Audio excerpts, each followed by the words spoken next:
Assalamualaikum warahmatullahi wabarakatuh.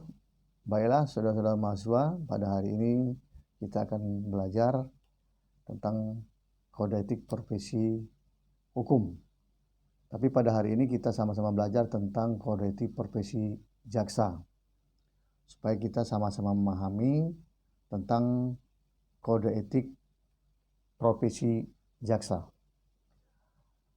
Terlebih dahulu kita akan memahami tentang apa yang maksud dengan etika. Etika merupakan etos, sifat pribadi menjadi orang baik. Diartikan sebagai kesusilaan perasaan batin atau kecenderungan hati berbuat baik, self control. Jadi, etika profesi jaksa itu dalam melaksanakan tugasnya dilindungi namanya kode etik perilaku jaksa. Oleh sebab itu, kita harus memahami dulu yang dimaksud dengan etika. Nah, dapat disimpulkan bahwa yang dimaksud dengan etika itu sifat pribadi menjadi orang baik. Sebagaimana tentang perilaku seseorang dalam menjalankan tugas-tugasnya, tentang fungsi daripada kejaksaan tersebut. Maka perilaku jaksa itu atau etika jaksa itu dalam menjalankan tugasnya harus mempunyai pribadi yang baik tentang kesusilaan, tentang batinnya, dan hati nuraninya.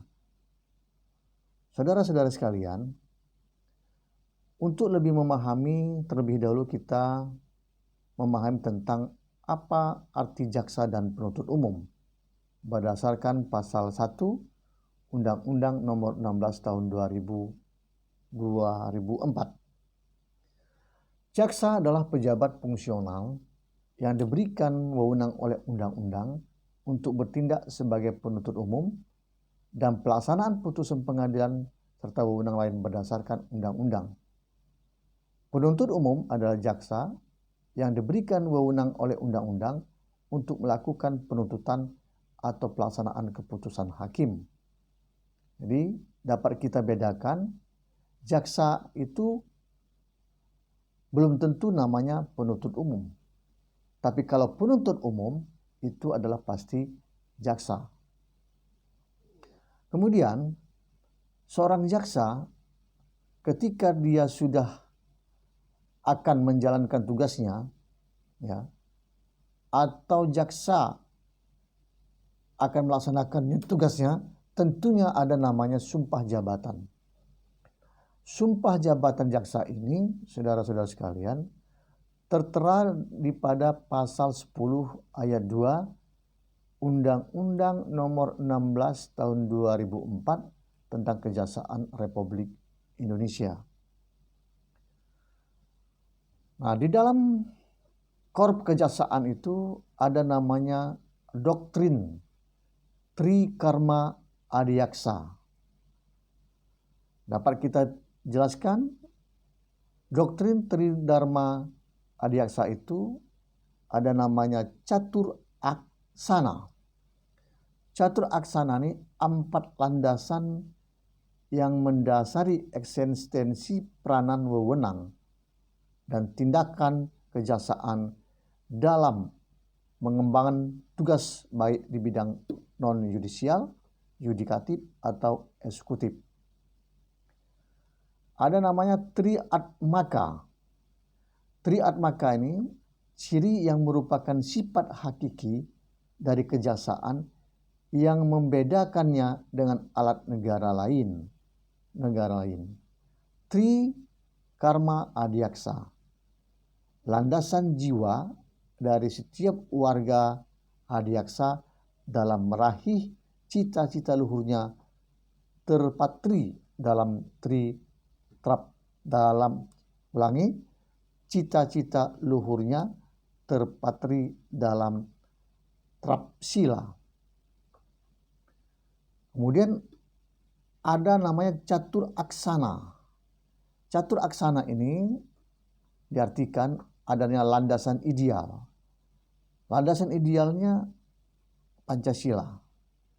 Kemudian landasan konstitusionalnya Undang-Undang Dasar 1945. Kemudian ada namanya landasan strukturalnya, yaitu Undang-Undang Nomor 16 tahun 2004. Kemudian ada namanya landasan operasional berhubungan dengan kejaksaan, yaitu Kitab Undang-Undang Hukum Acara Pidana, Kitab Undang-Undang Hukum Pidana, dan peraturan perundang-undangan yang berhubungan dengan kejaksaan.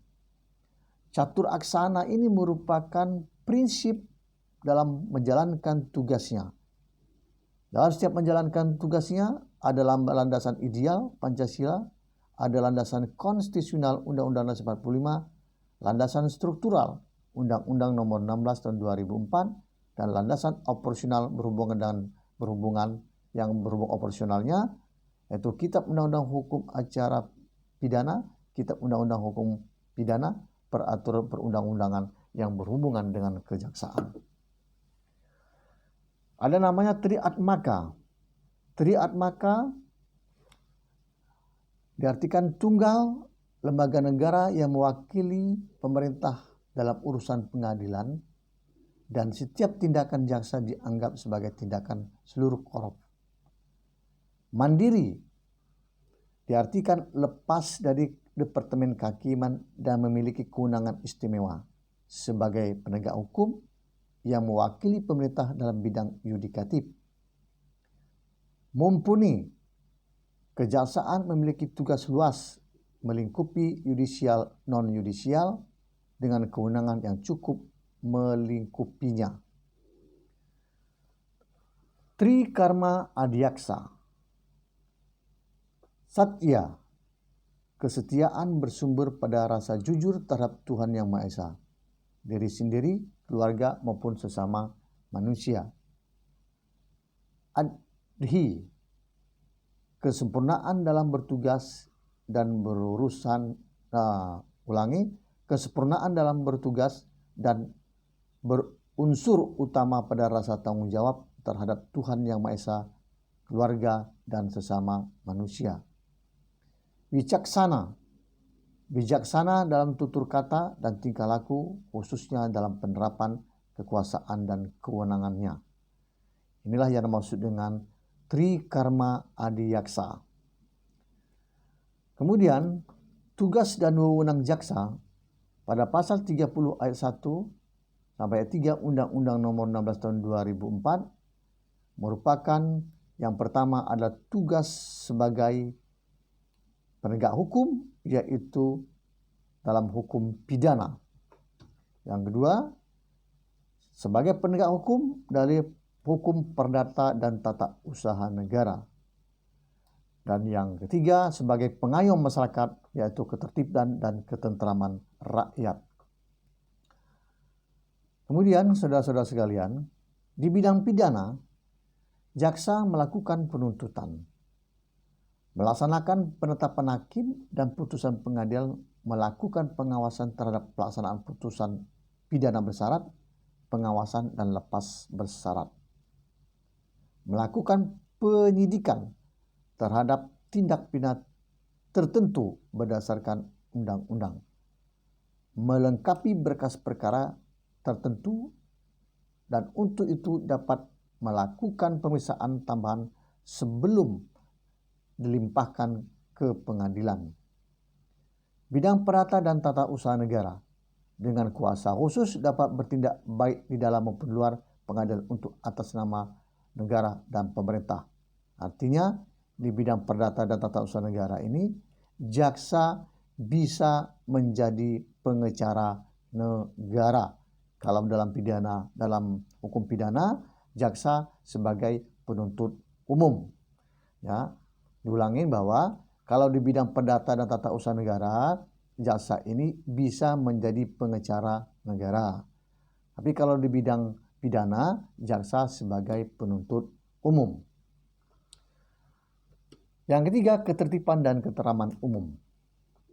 Meningkatkan kesadaran hukum masyarakat, pengamanan kebijakan penegakan hukum, pengawasan peredaran barang cetakan, pengawasan kepercayaan yang dapat membahayakan masyarakat dan negara, pencegahan penyalahgunaan dan penodaan agama, penelitian dan pengembangan hukum serta statistik kriminal. Nah, dalam menjalankan tugas dan wewenangnya, Kejaksaan dipimpin oleh Jaksa Agung dengan membawahi 6 Jaksa Agung muda dan 3 kepala kejaksaan tinggi pada setiap provinsi. Lembaga kejaksaan dominus litis, pengendali proses perkara, menjadi filter antara proses penyidikan dan proses pemeriksaan di persidangan serta sebagai landasan dan penetapan keputusan pengadilan. Kejaksaan eksekutif abtenor yaitu satu-satunya instansi pelaksana putusan pidana. Dalam bidang perdata tata usaha negara, sebagai jasa pengecaran negara diberi wewenang sebagai penuntut umum serta melaksanakan putusan pengadilan dan wewenang lain berdasarkan undang-undang. Kewajiban jasa dalam menangani tugas profesi mentaati kaidah hukum, peraturan undang-undang serta peraturan kedinasan yang berlaku. Menghormati prinsip cepat, sederhana, biaya ringan sesuai dengan prosedur yang ditetapkan. Mendasarkan kepada keyakinan dan alat bukti yang sah untuk mencapai keadilan dan kebenaran. Kewajiban jaksa dalam menangani tugas profesi mentaati kaidah hukum, peraturan perundang-undangan serta peraturan kedinasan yang berlaku, menghormati prinsip cepat, sederhana, biaya ringan sesuai dengan prosedur yang berlaku, mendasarkan kepada keyakinan dan alat bukti yang sah untuk mencapai keadilan dan kebenaran, bersikap mandiri, bebas dari pengaruh, tekanan, ancaman opini publik secara langsung atau tidak langsung. Nah, ini merupakan kewajiban jaksa dalam menangani tugas profesinya. Saudara-saudara sekalian, bertindak secara objektif dan tidak memihak. Artinya lanjutan daripada tugas jaksa tadi itu, dia harus bertindak secara objektif dan tidak memihak. Kemudian memberitahukan atau memberikan hak-hak yang dimiliki oleh tersangka, terdakwa maupun korban.